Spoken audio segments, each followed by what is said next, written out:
Hello everyone. तो आज हम यहाँ पे डिस्कस करने वाले एक और इम्पोर्टेंट टॉपिक के बारे में, जो कि आपका है geometry of molecule based on valence shell electron pair repulsion, यानी कि जिसे हम शॉर्ट में बोलेंगे वेस्पर थ्योरी। और वेस्पर थ्योरी के अकॉर्डिंग आपके पास जो मॉलिक्यूल्स होते हैं उनकी जो ज्योमेट्री होती है उसे हम किस तरह से एक्सप्लेन करते हैं, उसी बात को लेकर हम आज डिस्कस करने वाले हैं। तो सबसे पहले अगर हम बात करें जो आपका कोवेलेंट कंपाउंड होता है, कोवेलेंट कंपाउंड आपका कब बनता है? जब दो एटम के बीच में इलेक्ट्रॉन का शेयरिंग हुआ। इलेक्ट्रॉन का शेयरिंग जब होगा तो आपके पास वहां पर कोवेलेंट बॉन्ड का फॉर्मेशन होगा। और कोवेलेंट बॉन्ड जो आपके पास होता है डायरेक्शनल नेचर का होता है, यानी कि ऑर्बिटल का डायरेक्शन किस तरफ है, ऑर्बिटल का डायरेक्शन आपका एक्स में है या वाई में है या जेड में है, तो उस हिसाब से वहां पर हमें ज्योमेट्री दिखेगा। तो दैट मीन्स जो आपके पास कोवेलेंट बॉन्ड होता है वो डायरेक्शनल नेचर का होता है। तो इस तरह से जो आपके पास कोवेलेंट कंपाउंड होंगे उनका भी एक डेफिनेट ज्योमेट्री होगा। अलग अलग एक्सेस में अगर यहां से एटम आया या फिर यहां से एटम आया तो उनका ज्योमेट्री में डिफरेंस आएगा। और उसी बात को एक्सप्लेन करने के लिए हमारे पास होता है वेस्पर थ्योरी, यानी कि valence shell electron pair repulsion theory. अगर हम बात करें valence shell electron pair repulsion की, तो ये पूरी तरह से आपका क्या है, इलेक्ट्रॉन पेयर रिपल्सन के बारे में बताता है। यानी कि जो आपका सेंट्रल एटम है, किसी भी आपके पास जो मॉलिक्यूल है, सेंट्रल एटम के जो वैलेंस इलेक्ट्रॉन है, सेंट्रल एटम के जो वैलेंस इलेक्ट्रॉन है उन पर ज्योमेट्री डिपेंड करेगा। मतलब जहां पर भी आपके पास, जैसे कार्बन यहां पर है, यहां पर फोस्फोरस, यहां पर सल्फर, नाइट्रोजन, यहां पर आपके पास ऑक्सीजन, सल्फर, फिर आपके पास क्लोरीन, तो इनका जो वैलेंस इलेक्ट्रॉन है, चाहे वो किसी भी फॉर्म में हो, चाहे वो किस फॉर्म में हो, चाहे वो बॉन्ड पेयर की फॉर्म में हो या फिर वो लोन पेयर की फॉर्म में हो, चाहे वो इलेक्ट्रॉन जो वैलेंस इलेक्ट्रॉन है, जब वो इसी मॉलिक्यूल का ज्योमेट्री डिपेंड करेगा, यानी कि सेंट्रल मेटल के जो वैलेंस इलेक्ट्रॉन है उन पर डिपेंड करेगा, राइट। अब अगर हम बात करें, क्योंकि यहां पर हमने बात की electron pair repulsion, EPR, valence shell electron pair repulsion, मतलब जो आपका सेंट्रल एटम होगा वहां पर जो आपके पास इलेक्ट्रॉन पेयर होंगे, जो चाहे वो बॉन्ड पेयर के इलेक्ट्रॉन हो, चाहे लोन पेयर के इलेक्ट्रॉन हो, आपस में क्या करते हैं, रिपेल करते हैं। और रिपल्सन के कारण वो इस तरह से अपने आप को स्टेबलाइज करने की कोशिश करते हैं कि उनके बीच का जो डिस्टेंस है वो मैक्सिमम हो जाए। और जब उनके बीच का जो डिस्टेंस मैक्सिमम हो जाएगा तो वहां पर उनके बीच रिपल्सन कम होगा और मॉलिक्यूल एक स्टेबलाइज कंडीशन में चला जाएगा, यानी कि स्टेबलाइज हो जाएगा। तो इस तरह से ये वाली थ्योरी आपके पास होती है। या फिर सिंपल वे में अगर हम देखें, एक और आपका यहाँ पर इंपॉर्टेंट कॉन्सेप्ट होता है, जहां पर आप देखते हो अगर आपके पास लोन पेयर है तो यहाँ पर सबसे ज्यादा, यानी कि एक लोन पेयर दूसरे लोन पेयर से सबसे ज्यादा रिपेल होगा। उसके बाद अगर हम देखें तो लोन पेयर और बॉन्ड पेयर, मतलब आपके पास एक लोन पेयर है और दूसरा बॉन्ड पेयर है, इनके बीच का जो रिपल्सन होगा कंपैरेटिवली कम होता है। और सबसे कम कब रिपल्सन होगा? जब आपके पास पूरी तरह से सेंट्रल एटम के पास बॉन्ड पेयर होते हैं। मतलब बॉन्ड पेयर के बीच में सबसे कम रिपल्सन होगा और लोन पेयर के बीच में सबसे ज्यादा रिपल्सन होगा, राइट। तो पूरी तरह से ये वाली जो थ्योरी है वेस्पर थ्योरी, जहां पर हम रिपल्सन की बात करते हैं, लोन पेयर या लोन पेयर बॉन्ड पेयर या बॉन्ड पेयर, तो ये ज्योमेट्री को डिसाइड करते हैं मॉलिक्यूल्स की। और अगर हम देखें इसके रूल्स, तो बेसिकली देखा गया कि जो आपके पास ऐसा कोई मॉलिक्यूल जहां पर, ध्यान दें, ऐसा कोई मॉलिक्यूल जहां पर सेंट्रल एटम के पास केवल और केवल बॉन्ड पेयर इलेक्ट्रॉन्स होते हैं, तो इस तरह का जो मॉलिक्यूल्स होगा उसकी ज्योमेट्री डेफिनेट होगी। मतलब एक फिक्स ज्योमेट्री उसकी होगी, या तो लीनियर होगी या फिर ट्राइगोनल प्लेनर होगी, टेट्राहेड्रल होगी या फिर कुछ अदर हो सकती है, लेकिन वो वाली ज्योमेट्री कैसी होगी? डेफिनेट होगी। जैसे अगर हम बात करें कि अगर आपके पास कोई सेंट्रल एटम है, राइट, सेंट्रल एटम आपके पास है और सेंट्रल एटम के पास अगर आपके पास दो बॉन्ड पेयर इलेक्ट्रॉन्स हैं, तो जो आपका मॉलिक्यूल होगा उसकी जो ज्योमेट्री होगी दैट विल बी लीनियर। क्या होगा? लीनियर ज्योमेट्री होगा। अगर हमारे पास यहाँ पर थ्री बॉन्ड पेयर हैं, केवल बॉन्ड पेयर होंगे, लोन पेयर नहीं इस बार, ठीक है, 3 बॉन्ड पेयर है, तो जो ज्योमेट्री होगी that will be trigonal planar structure होगा, राइट। इसी तरह से अगर आपके पास 4 इलेक्ट्रॉन पेयर होते हैं तो आपके पास जो स्ट्रक्चर होगा that will be 4 bond pair electrons होते हैं तो जो स्ट्रक्चर होगा that will be tetrahedral structure, tetrahedral structure. Similar way अगर हम देखें कहीं पर क्या हो सकता है आपके पास की 5 बॉन्ड पेयर इलेक्ट्रॉन्स हो सकते हैं, 5 बॉन्ड पेयर इलेक्ट्रॉन्स। तो जब आपके पास 5 बॉन्ड पेयर इलेक्ट्रॉन्स होंगे तो जो आपका स्ट्रक्चर होगा that will be trigonal, trigonal bi pyramidal, bi pyramidal, right. तो इस तरह से हमें दिखता है कुछ, ये आपने देखा होगा, राइट। 6 बॉन्ड पेयर इलेक्ट्रॉन अगर हमारे पास है, अगर आपके पास 6 बॉन्ड पेयर इलेक्ट्रॉन्स हैं तो जो ज्योमेट्री होगी that will be octahedral geometry, right. Linear की अगर हम बात करें तो लीनियर मॉलिक्यूल आपका कुछ इस तरह से दिखेगा। यहाँ पर सेंट्रल एटम हुआ, इसके पास केवल 2 बॉन्ड पेयर इलेक्ट्रॉन्स हैं तो ज्योमेट्री आपका कुछ इस तरह से दिखेगा, राइट। अगर हम ट्राइगोनल प्लेनर की बात करें, ट्राइगोनल प्लेनर की बात करें तो जो आपका ज्योमेट्री होगा यहाँ पे कुछ इस तरह से दिखेगा आपको कि एक ट्राइंगल सा बनता हुआ दिखेगा इस तरह से, राइट। ये ऐसा कुछ इसी तरह से टेट्राहेड्रल होता है। टेट्राहेड्रल में आपके पास सेंट्रल एटम है और ये आपका टेट्राहेड्रल स्ट्रक्चर का फॉर्मेशन कर रहा होगा, ये ऐसा कुछ। तो ये आपका टेट्राहेड्रल स्ट्रक्चर हुआ। ये कब होगा? जब आपके पास केवल और केवल बॉन्ड पेयर इलेक्ट्रॉन्स होंगे तो आपका जो ज्योमेट्री बनेगा वो डेफिनेट होगा। मतलब अगर किसी भी मॉलिक्यूल में 4 बॉन्ड पेयर इलेक्ट्रॉन है, सेंटर एटम के पास 4 बॉन्ड पेयर इलेक्ट्रॉन्स हैं तो उसकी ज्योमेट्री होगी टेट्राहेड्रल। अगर आपके पास कोई सेंट्रल एटम है उसके पास 6 बॉन्ड पेयर इलेक्ट्रॉन्स है, 6 बॉन्ड पेयर, लोन पेयर नहीं है, बिल्कुल भी नहीं है सेंट्रल एटम के पास। सेंट्रल एटम के पास केवल बॉन्ड पेयर है, 6 बॉन्ड पेयर है तो ज्योमेट्री आपका ऑक्टाहेड्रल होगा, राइट। अब हम बात करेंगे कुछ मॉलिक्यूल हमने यहाँ पे लिखे हुए हैं, इनकी ज्योमेट्री के बारे में डिस्कस करेंगे। तो सबसे पहले हम देखते हैं मेथेन यानी कि CH4 मॉलिक्यूल का जो स्ट्रक्चर होगा on the basis of valence shell electron pair repulsion, किस तरह से हम ड्रॉ करते हैं देखते हैं। बहुत ही खूबसूरत से यहाँ पर डिजाइन बनते हैं, ज्योमेट्री बनती है, काफी सुंदर से ये मॉलिक्यूल दिखेंगे आपको। तो बात करते हैं, पहला मॉलिक्यूल हमारे पास हुआ CH4 जिसे हम क्या बोलते हैं, मेथेन बोलते हैं, राइट। अब अगर हम इसकी बात करें तो सबसे पहले आपको देखना होगा सेंट्रल एटम आपका कार्बन। अगर सेंट्रल एटम आपके पास कार्बन है तो कार्बन के पास कितने वैलेंस इलेक्ट्रॉन होते हैं? 4। कितने वैलेंस इलेक्ट्रॉन? 4 valence electron. और अगर इसके पास 4 वैलेंस इलेक्ट्रॉन है तो ये किससे अटैच हो रहा है? 4 हाइड्रोजन से अटैच हो रहा है। दैट मीन्स आपके पास इस तरह से हाइड्रोजन के पास 1 इलेक्ट्रॉन, इसके पास 1 इलेक्ट्रॉन, ये आपका हाइड्रोजन, ये आपका हाइड्रोजन, ये यहां से कंबाइन हुआ, ये कंबाइन हुआ, ये यहां से कंबाइन हुआ, सिंगल बॉन्ड का फॉर्मेशन हुआ, ये यहां से कंबाइन हुआ, सिंगल बॉन्ड, ये यहां से कंबाइन हुआ, सिंगल बॉन्ड। तो आपको ध्यान रखना है जब आप इलेक्ट्रॉन का शेयरिंग करा रहे हो, यहाँ पर बॉन्ड बना रहे हो तो ये वाले जो आपके पास इलेक्ट्रॉन पहले से हमने लिखे हुए थे इन्हें आप पूरी तरह से मिटा दोगे, क्योंकि 2 इलेक्ट्रॉन की जगह आपने क्या कर दिया, एक बॉन्ड बना दिया। तो ये दोनों आप इलेक्ट्रॉन को हटाकर यहाँ पर सिंगल लाइन हमने बना दी, मतलब सिंगल बॉन्ड बना। अब यहाँ पर क्योंकि यहाँ पर सेंट्रल एटम आपका कार्बन है और सेंट्रल एटम कार्बन के पास केवल और केवल क्या है, 4 बॉन्ड पेयर इलेक्ट्रॉन्स है। इसके पास कार्बन के पास क्या है, 4 बॉन्ड पेयर इलेक्ट्रॉन्स है, 4 बॉन्ड पेयर इलेक्ट्रॉन्स है, राइट। अब अगर इसके पास 4 बॉन्ड पेयर इलेक्ट्रॉन्स हुए तो अकॉर्डिंग टू वेस्टर थ्योरी, जहां पर हम देखते हैं कि जो आपके पास सेंट्रल एटम है उसके पास केवल बॉन्ड पेयर इलेक्ट्रॉन्स है, केवल बॉन्ड पेयर इलेक्ट्रॉन्स है, तो इसका जो ज्योमेट्री होगा वो कैसा होगा, that will be tetrahedral geometry, tetrahedral geometry होगा, राइट। और वेस्टर थ्योरी के अकॉर्डिंग ही जब आपका टेट्राहेड्रल ज्योमेट्री होगा तो जो आपके पास यहाँ पर बॉन्ड एंगल होगा इस तरह से नहीं दिखेगा, कुछ टेट्राहेड्रल स्ट्रक्चर में दिखेगा। मतलब आपके पास यहाँ पर कार्बन, यहाँ पर हाइड्रोजन, हाइड्रोजन, इस तरह से 3D में आपको स्ट्रक्चर दिखेगा।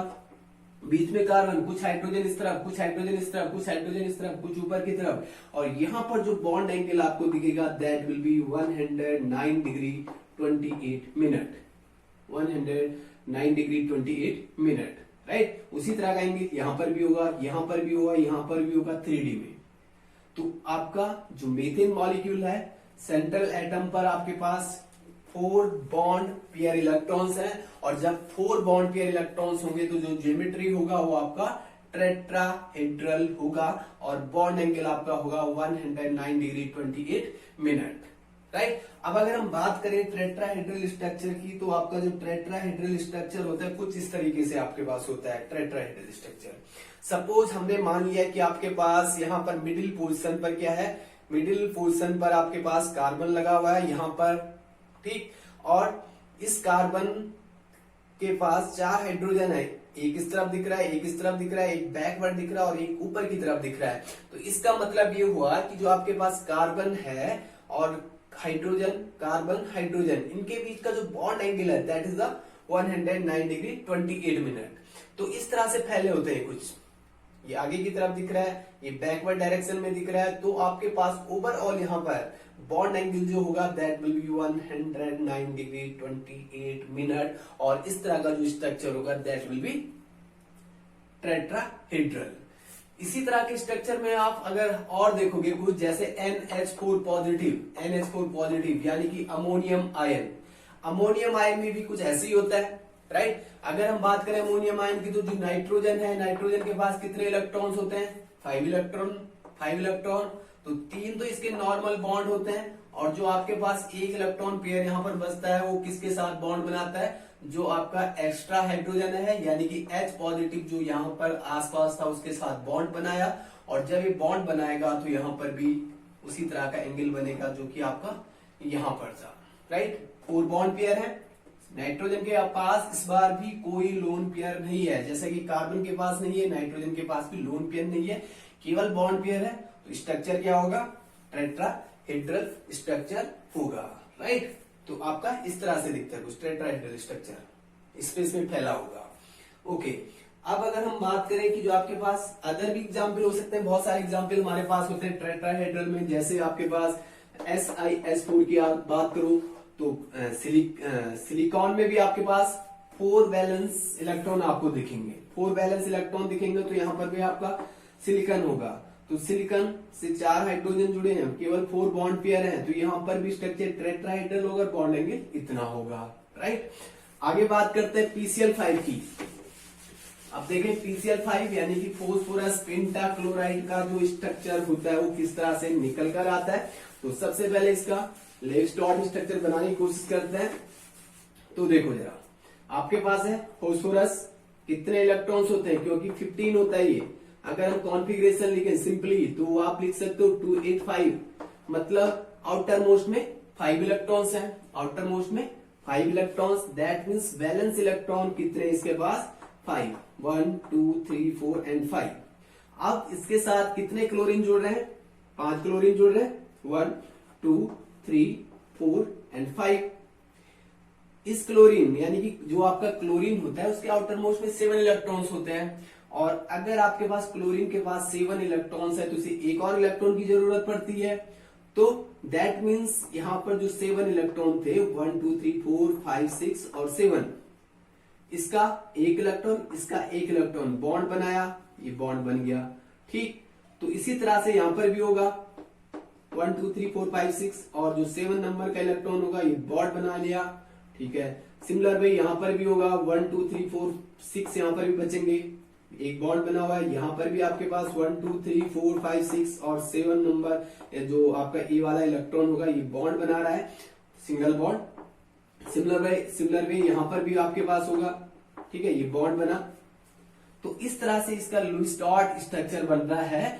और अगर हम यहाँ पर और सिंपल वे में इसे देखें तो आपके पास जो सेंट्रल एटम है फॉस्फोरस, सेंट्रल एटम फॉस्फोरस आपके पास, इसके पास देखो केवल बॉन्ड पेयर इलेक्ट्रॉन्स हैं, इधर बॉन्ड पेयर, इधर bond pair, bond pair, bond pair, और टोटल आपके पास क्या है, 5 बॉन्ड पेयर इलेक्ट्रॉन्स हैं, 5 बॉन्ड पेयर इलेक्ट्रॉन्स हैं। और अगर 5 बॉन्ड पेयर इलेक्ट्रॉन्स है तो अकॉर्डिंग टू वेस्पर थ्योरी इसका जो ज्योमेट्री आएगा दैट बाई पिरामिडल।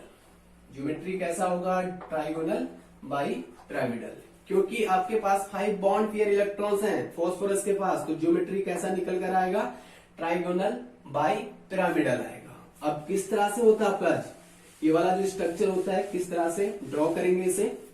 तो क्योंकि आपका ट्राइगोनल बना हुआ है और बाइपिरामिडल बना हुआ है, मतलब आपको इस तरह से ड्रॉ करना है। कुछ फास्फोरस सेंटर में हुआ, एक ट्रायंगल बनेगा इस तरह से, ये Cl और एक क्लोरीन इस प्लेन से ऊपर की तरफ और एक क्लोरीन आपका इस प्लेन से नीचे की तरफ होगा। दैट मीन्स ये वाले क्लोरीन जो आपके पास है ये एक ही प्लेन में होंगे और ये ऊपर की तरफ होगा और ये वाला नीचे की तरफ होगा। दैट मीन्स अगर हम इसका सिंपली देखें 3D में, तो 3D में आपको कुछ इस तरह से दिखेगा। सपोज करो कि आपका PCl का मॉलिक्यूल है, PCl5 का मॉलिक्यूल है, दिख रहा है। इसके ऊपर मतलब अगर मैं इसे ऐसा रख दूं तो बीच में तो इसके क्या हो गया, फास्फोरस हो गया। इस तरफ क्लोरीन, इस तरफ भी क्लोरीन है, इस तरफ भी क्लोरीन है, तो ये ट्राइगोनल बना, आपका मतलब ट्रायंगल बन गया। एक क्लोरीन ऊपर की तरफ और एक क्लोरीन नीचे की तरफ। तो ये वाला जो मॉलिक्यूल है किसकी तरह दिख रहा है आपको? PCl5, यानी कि PCl5 का मॉलिक्यूल मैंने डिजाइन किया हुआ, इस तरह से कुछ आपको दिखेगा। तो यहां पर क्या होगा कि जो स्ट्रक्चर होगा वो तो ठीक हो गया कि ट्राइगोनल बाइपिरामिडल हुआ। इस तरह का जो स्ट्रक्चर हमारे पास होता है, this is known as the trigonal bipyramidal, right. मतलब 3 क्लोरीन एक ही प्लेन में है। और अगर आप इनकी बात करोगे, यहाँ पर जो क्लोरीन है Cl, फिर आप फास्फोरस, फिर क्लोरीन, इनके बीच का जो बॉन्ड एंगल होगा कितना होगा? ये वाला बॉन्ड एंगल की मैं बात कर रहा हूँ, ये वाले बॉन्ड एंगल की, या फिर ये वाला बॉन्ड एंगल कितना होगा? 120 डिग्री होगा। लेकिन ये वाला जो क्लोरीन ऊपर की तरफ है, इन तीनों क्लोरीन के साथ परपेंडिकुलर है।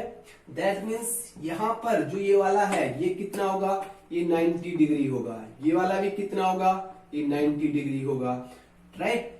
ये वाला आपका 90 डिग्री होगा, राइट। मतलब जो परपेंडिकुलर है, इस प्लेन के परपेंडिकुलर है, 90 डिग्री हुआ। तो यहाँ पर स्ट्रक्चर तो इस तरह से आ गया, लेकिन ये वाले जो बॉन्ड है जो 90 डिग्री पर लाइज कर रहे हैं, ये वाले, इनका जो लेंथ होता है थोड़ा ज्यादा होता है कंपैरेटिवली ये वाले जो बॉन्ड है। और इन बॉन्ड को हम बोलते हैं इक्वाटोरियल बॉन्ड, जो आपका ट्रायंगल में दिख रहा है आपको। ये वाले जो बॉन्ड है ट्रायंगल के सरफेस पर जो बॉन्ड है, इन्हें हम बोलते हैं इक्वाटोरियल बॉन्ड। इक्वाटोरियल बॉन्ड ये आपके हो गए इक्वाटोरियल बॉन्ड। और जो आपको प्लेन इस ट्रायंगल के प्लेन से ऊपर की तरफ और नीचे की तरफ दिख रहे हैं, इन्हें हम बोलते हैं axial bond. These are known as the axial bond. ठीक है, इतनी तो बात समझ में आई होगी कि जो ट्रायंगल के सरफेस पर बॉन्ड है उन्हें हम बोल रहे हैं इक्वाटोरियल बॉन्ड। जो इस सरफेस से ऊपर की तरफ है और डाउन द सरफेस है, बिलो द सरफेस है, उसे हम बोल रहे हैं एक्सियल बॉन्ड। ये भी एक्सेल हुआ, ये भी एक्सेल बॉन्ड हुआ।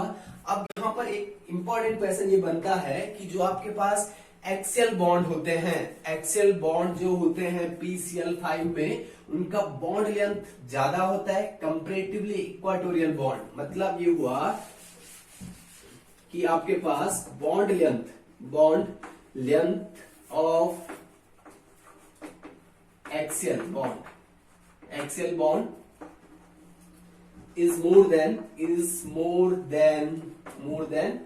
Equatorial bond. इक्वाटोरियल बॉन्ड से ज्यादा होगा। अब क्यों ऐसा हो रहा है पता करते हैं। तो स्ट्रक्चर ध्यान से देखो, आपके पास क्या है, जो आपका PCl5 का स्ट्रक्चर था, PCl5 का जो स्ट्रक्चर है, यहाँ पर ये वाला जो आपका बॉन्ड है, ये वाला क्लोरीन और ये वाला क्लोरीन, ये अगर आप देखोगे तो जो यहाँ पर 3 क्लोरीन इस सरफेस के ऊपर है, तो यहां से इसका 90 डिग्री पर रिपल्सन हो रहा है। इस क्लोरीन का यहां से 90 डिग्री पर रिपल्सन हो रहा है, ठीक है। यहां से भी 90 डिग्री पर रिपल्सन हो रहा है और इस क्लोरीन से भी 90 डिग्री पर रिपल्सन हो रहा है। दैट मीन्स जो क्लोरीन आपको यहाँ पर दिख रहा है, यहाँ पर दिख रहा है, यहाँ पर दिख रहा है, इस क्लोरीन को जो यहाँ पर बैठा हुआ है, इसको 90 डिग्री पे रिपेल कर रहा है, इसको 90 डिग्री पे, इसको 90 डिग्री पे रिपेल कर रहा है। तो दैट मीन्स जब ज्यादा रिपल्सन होगा तो जो बॉन्ड लेंथ होगा वो क्या हो जाएगा, इंक्रीज हो जाएगा। क्योंकि हम बात कर रहे हैं वेस्पर थ्योरी की, रिपल्सन पर बेस्ड है। तो बॉन्ड एंगल अगर कम होगा तो रिपल्सन क्या होगा, ज्यादा होगा, राइट। जबकि अगर हम बात करें इन तीनों क्लोरीन की, ये जो आपका एक ही प्लेन में दिख रहे हैं, इनके बीच का जो बॉन्ड एंगल है 120 है। अगर बॉन्ड एंगल 120 है तो उनके बीच का डिस्टेंस ऑलरेडी काफी ज्यादा होगा। तो दैट मीन्स उनके बीच का जो रिपल्सन होगा उतना ज्यादा नहीं होगा जितना कि किस में है 90 डिग्री वाले में। इसे 90 डिग्री इधर से मिल रहा, 90 डिग्री से रिपल्सन इस तरफ से मिल रहा, इस तरफ से मिल रहा। लेकिन जो क्लोरीन यहाँ पर है इसी सरफेस में, उनको एक दूसरे से, इसी सरफेस वाले क्लोरीन से कितने का रिपल्सन मिल रहा है, 120 डिग्री पर रिपल्सन मिल रहा है, जो कि आपका कम होगा। और अगर यहाँ पर 120 डिग्री वाला जो रिपल्सन है वो कम है, तो इनका जो बॉन्ड लेंथ होगा काफी कम होगा। इससे ज्यादा रिपल्सन मिल रहा है, इससे क्या मिल रहा है, ज्यादा रिपल्सन मिल रहा है। तो इसलिए जो आपका एक्सेल बॉन्ड होगा उसकी बॉन्ड लेंथ ज्यादा होगी और इक्वेटोरियल की कम होगी। इसीलिए आपके पास क्या होता है, जब आप PCl5 को हीट करोगे, तो जब आप PCl5 को हीट करोगे तो आपके पास जो PCl5 का मॉलिक्यूल है इस तरह से डिकम्पोज होता है। कुछ PCl5 को अगर आप हल्का सा हीट करोगे तो PCl3 और Cl2 में कन्वर्ट होता है। क्यों? Cl2 अलग हुआ, PCl3 अलग रहा, क्योंकि ये वाले बॉन्ड वीक है, ये जल्दी टूटेंगे, तो दोनों क्लोरीन हट गया। अब अगर आप और ज्यादा टेम्परेचर बढ़ाओगे तो ये भी हट जाएगा, राइट। लेकिन सबसे पहले 2 क्लोरीन हटेंगे, क्योंकि ये वीक बॉन्ड है। एक्सेल बॉन्ड आपके पास वीक है क्योंकि वहां पर रिपल्सन ज्यादा है, राइट। तो ये आपके पास हुआ PCl5 का स्ट्रक्चर, ट्राइगोनल बाइपिरामिडल स्ट्रक्चर हुआ। बॉन्ड एंगल अगर हमने देखा तो आपके पास जो स्ट्रक्चर होता है PCl5 का, उसका जो बॉन्ड एंगल होता है, एक तो 120 दिख रहा है और दूसरा 90 डिग्री दिख रहा है। बात करेंगे SF6 की, तो सबसे पहले अगर हम बात करें कि सल्फर आपके पास 16 होता है, कॉन्फ़िगरेशन 286, मतलब वैलेंस इलेक्ट्रॉन 6 हुए। और अगर वैलेंस इलेक्ट्रॉन 6 हुए तो आपको इसी को वैलेंस इलेक्ट्रॉन का यूज करना है बॉन्डिंग के लिए। तो देखते हैं, सबसे पहले देखो जरा, sulphur as a central atom काम कर रहा होगा और इसके पास कितने इलेक्ट्रॉन है, 6 इलेक्ट्रॉन है, 1 2 3 4 5 6। कितने फ्लोरीन इसके साथ अटैच है, 6 फ्लोरीन अटैच है। तो आप फ्लोरीन, क्योंकि एक फ्लोरीन को 1 इलेक्ट्रॉन की जरूरत होती है, एक फ्लोरीन इसके पास 7 है तो इसे 1 इलेक्ट्रॉन चाहिए। ये भी आपका 7 रख रहा है तो 1 इलेक्ट्रॉन चाहिए, इसको भी, ठीक है, सब भाई भाई है, सबको 1 इलेक्ट्रॉन चाहिए, राइट। तो दैट मीन्स आपके पास 1 इलेक्ट्रॉन इसका और 1 इसका, तो यहां पर क्या बनेगा, single bond, single bond, single bond, और यहां पर सिंगल बॉन्ड इस तरह से, 1 इसका 1 इसका, सिंगल, 1 इसका 1 इसका, सिंगल। तो जो आपके पास SF6 का मॉलिक्यूल बना, इसका ज्योमेट्री, क्योंकि सल्फर के पास केवल बॉन्ड पेयर इलेक्ट्रॉन्स हैं, लोन पेयर नहीं है, केवल बॉन्ड पेयर इलेक्ट्रॉन्स हैं, तो इसका ज्योमेट्री डेफिनेट होगा। हमने बात की थी जब आपके पास 6 बॉन्ड पेयर इलेक्ट्रॉन्स होंगे तो जो ज्योमेट्री होगा that will be octahedral geometry. और ऑक्टाहेड्रल ज्योमेट्री किस तरह की होती है, तो देखो जरा, सबसे पहले आपके पास क्या होगा, सेंटर पे आपके पास क्या होगा, सल्फर होगा, एक आपका स्क्वायर बन रहा होगा यहाँ पर कुछ, ठीक है। यहाँ पर आपका फ्लोरीन लगा हुआ है, यहाँ पर फ्लोरीन, यहाँ पर फ्लोरीन, यहाँ पर फ्लोरीन, एक फ्लोरीन ऊपर की तरफ, एक फ्लोरीन नीचे की तरफ। अब ये वाले तो आपके पास एक ही प्लेन में है, ये वाले आपके पास एक ही प्लेन में है, ये ऐसे कुछ सिंगल प्लेन है आपका ये वाला, ठीक है। और ये अबो द प्लेन, ये अबो द प्लेन, और ये बिलो द प्लेन आपके पास है। और इस तरह की जो ज्योमेट्री होती है उसे हम बोलते हैं ऑक्टाहेड्रल। और अगर बॉन्ड एंगल की बात करें तो ये वाला भी 90 डिग्री होगा और ये वाला भी 90 डिग्री होगा, मतलब बराबर रिपल्सन होगा, हर तरफ बराबर रिपल्सन होगा। जैसे आपने वहां पर देखा इसमें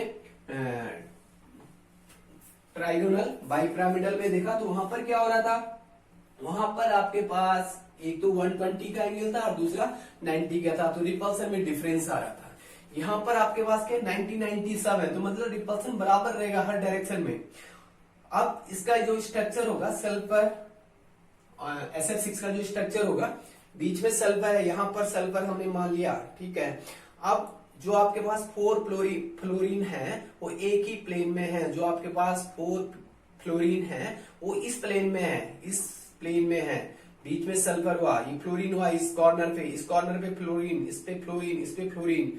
एक फ्लोरीन इस सरफेस से ऊपर की तरफ और एक फ्लोरीन इस सरफेस से नीचे की तरफ। और यहां पर अगर हम बॉन्ड एंगल की बात करें तो ये 90 हुआ, ये वाले भी आपके पास 90 डिग्री पर होंगे।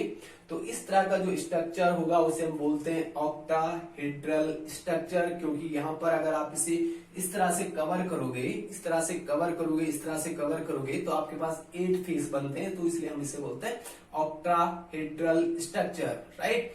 ये आपका 4 फ्लोरीन एक ही प्लेन में है, एक फ्लोरीन आपका ऊपर की तरफ है यानी कि above this surface and 1 fluorine below this surface. तो इस तरह का ज्योमेट्री आपका क्या होता है, ऑक्टाहेड्रल ज्योमेट्री होगा, राइट। तो मतलब ये आपका हुआ SF6। अब हम बात करेंगे एक और मॉलिक्यूल की, NH3। अभी तक आपने क्या देखा कि जो सेंट्रल एटम है उसके पास केवल बॉन्ड पेयर इलेक्ट्रॉन्स थे, तो ज्योमेट्री डेफिनेट आ रहा है। ये आपका कहां से डिसाइड होता है, वेस्पर थ्योरी से डिसाइड होता है। उसके जो रूल्स हैं, अगर बॉन्ड पेयर केवल बॉन्ड पेयर हैं, केवल बॉन्ड पेयर है तो ज्योमेट्री डेफिनेट होगा। ये आपका हो गया, ये भी हो गया, ये भी हो गया।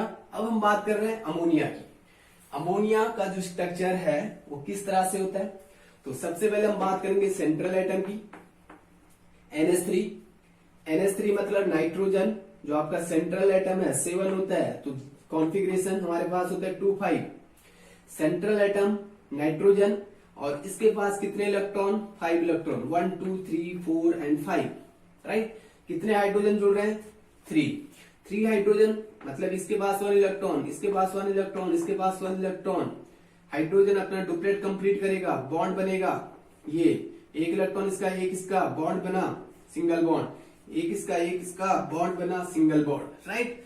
दैट मीन्स जो आपका नाइट्रोजन दिख रहा है यहाँ पर आपका ऑक्टेट कंप्लीट है नाइट्रोजन का, जबकि PCl5 में ऑक्टेट रूल फॉलो नहीं होता है। वहां पर आपने देखा कि जो फॉस्फोरस है सेंटर एटम है उसके पास ज्यादा इलेक्ट्रॉन है, तो ऑक्टेट रूल फॉलो नहीं होता है। इसमें भी ऑक्टेट रूल आपको नहीं दिखा, इसमें दिखा, ठीक है। सेंट्रल एटम जो यहाँ पर कार्बन था उसके पास 8 इलेक्ट्रॉन थे, यहाँ पर नहीं थे, यहाँ पर 8 से ज्यादा थे, यहाँ पर भी 8 से ज्यादा हैं, लेकिन यहाँ पर आपके पास ऑक्टेट रूल फॉलो हो रहा है। अब अगर हम बात करें तो जो नाइट्रोजन है, nitrogen it contain how many pair of electrons, it contain 1 pair, 2 pair, 3 pair and 4 pair of electron. कितने पेयर हैं, 4 pair of electrons, 4 pair of electrons है। अब होना तो क्या चाहिए था कि 4 पेयर ऑफ इलेक्ट्रॉन्स हैं तो आपका ज्योमेट्री कैसा होना चाहिए था, टेट्राहेड्रल। इसका ज्योमेट्री कैसा होना चाहिए था, क्योंकि 4 पेयर का मतलब आपके पास ज्योमेट्री टेट्राहेड्रल होना चाहिए, ठीक है। लेकिन इसका ज्योमेट्री टेट्राहेड्रल नहीं होता है, ठीक। अगर टेट्राहेड्रल होता तो इसका जो बॉन्ड एंगल होगा वो कितना होना चाहिए था, 109 डिग्री 28 मिनट होना चाहिए था, लेकिन इतना भी इसका बॉन्ड एंगल नहीं आता है। कारण lone pair, lone pair bond pair ज्यादा रिपेल करते हैं, लोन पेयर बॉन्ड पेयर ज्यादा रिपेल करते हैं, क्योंकि आपके पास ऑर्डर ऑफ रिपल्सन क्या होता है, लोन पेयर सबसे ज्यादा रिपेल, फिर lone pair bond pair repel करेंगे, और सबसे कम आपका कौन रिपेल करता है, बॉन्ड पेयर सबसे कम रिपेल करता है, क्योंकि यहाँ पर इलेक्ट्रॉन बंधे होते हैं दोनों न्यूक्लियाई से। यहाँ पर एक ही न्यूक्लियाई के पास इलेक्ट्रॉन पेयर होते हैं, नाइट्रोजन के पास ही यहाँ पर इलेक्ट्रॉन ये अटैच है, तो यहाँ पर इसका अट्रैक्शन कम होगा, तो इस तरह से ये क्या करेंगे, ज्यादा डिस्टर्बेंस क्रिएट करते हैं। लोन पेयर इलेक्ट्रॉन ज्यादा डिस्टर्बेंस क्रिएट करते हैं, और ज्यादा डिस्टर्बेंस क्रिएट करेंगे तो जो आपका टेट्राहेड्रल ज्योमेट्री होगा वो डिस्टॉर्टेड हो जाएगा, और डिस्टॉर्टेड जब ये होगा तो इसका ज्योमेट्री टेट्राहेड्रल नहीं रहेगा। 4 इलेक्ट्रॉन पेयर तो है, लेकिन ज्योमेट्री में चेंजेस आ गया, और ज्योमेट्री जो आपका अमोनिया का होता है that is known as the pyramidal shape, this is known as the pyramidal. और पिरामिडल शेप कुछ इसी तरह से आपको दिखता है, इस तरह से, या फिर आप इसे इस तरह से भी बना सकते हो, नाइट्रोजन इस तरफ हाइड्रोजन, इस तरफ हाइड्रोजन और एक इलेक्ट्रॉन पेयर हमने ऐसा दिखा दिया, राइट। अब बॉन्ड एंगल कितना होता है, ड्यू टू द रिपल्सन, क्योंकि ये वाला जो लोन पेयर है ये वाला इसे भी रिपेल कर रहा है और इसे भी रिपेल कर रहा है, राइट। अब अगर इसको रिपेल कर रहा है तो जो यहाँ पर बॉन्ड एंगल इतना होना चाहिए था, 109 होना चाहिए था, वो रिड्यूस होकर हो जाता है 107 डिग्री, 107 डिग्री। आपसे क्वेश्चन पूछा जाता है कि जो आपका अमोनिया है, अमोनिया के पास 4 इलेक्ट्रॉन पेयर हैं, 4 इलेक्ट्रॉन पेयर हैं, इसकी ज्योमेट्री टेट्राहेड्रल ना होकर क्या है, पिरामिडल है, या फिर इसका बॉन्ड एंगल 109 डिग्री 28 मिनट ना होकर कितना है, 107 डिग्री। क्यों? तो कारण क्या है आपके पास, lone pair electron. Lone pair electron के कारण यहां से बॉन्ड एंगल क्या हो जाता है, कम हो जाता है, और इसकी ज्योमेट्री टेट्राहेड्रल ना होकर क्या हो जाती है, पिरामिडल हो जाती है। राइट, तो ये भी आपके पास हो गया। अगला मॉलिक्यूल हम देखते हैं, आपके पास है वाटर, जल ही जीवन है। राइट, इसका अगर हम केमिकल नेम देखें तो आप इसे ऑक्सीडेन भी बोल सकते हो, या सिंपली इसे वाटर ही बोला जाता है। राइट, तो ये वाला मॉलिक्यूल भी हमारे पास हो गया, पिरामिडल शेप आया। अब हम बात करेंगे वाटर मॉलिक्यूल की। वाटर मॉलिक्यूल यानी कि जल ही जीवन है, इसकी बात करते हैं। तो देखो, अगर हम बात करें H2O की, तो सबसे पहले आपको देखना होगा यहाँ पर central atom oxygen. Central atom oxygen, और इसके पास वैलेंस इलेक्ट्रॉन होते हैं आपका, क्योंकि एटॉमिक नंबर आपके पास 8, तो कॉन्फ़िगरेशन हुआ 2 6, यानी कि वैलेंस इलेक्ट्रॉन 6 है, वैलेंस इलेक्ट्रॉन 6। और अगर वैलेंस इलेक्ट्रॉन 6 है तो जो आपका ऑक्सीजन है, ये मैंने ऑक्सीजन बनाया है, इसके चारों तरफ आप 6 इलेक्ट्रॉन दिखा दो इस तरह से। राइट, अब आप देखो कि आपको कितने हाइड्रोजन इसके साथ जोड़ने, 2 हाइड्रोजन, 1 एंड 2। इससे भी एक इलेक्ट्रॉन की जरूरत, इससे भी एक इलेक्ट्रॉन की जरूरत। शेयरिंग हुआ तो एक इलेक्ट्रॉन यहां से, एक यहां से बॉन्ड बना, एक इलेक्ट्रॉन यहां से, एक यहां से बॉन्ड बना, तो मतलब यहां पर सिंगल बॉन्ड बना। राइट, अब आपको दिख रहा है जो आपका सेंट्रल एटम है, सेंट्रल एटम है ऑक्सीजन, सेंट्रल एटम ऑक्सीजन जो आपको दिख रहा है, उसके बाद सेंट्रल एटम ऑक्सीजन के पास कितने इलेक्ट्रॉन पेयर है, इसके पास है 2 बॉन्ड पेयर और 2 लोन पेयर, यानी कि टोटल इलेक्ट्रॉन पेयर टोटल आपके पास कितने हुए, 4। राइट, तो अगर 4 इलेक्ट्रॉन पेयर है तो इसका ज्योमेट्री भी किसकी तरह होना चाहिए था, मीथेन की तरह।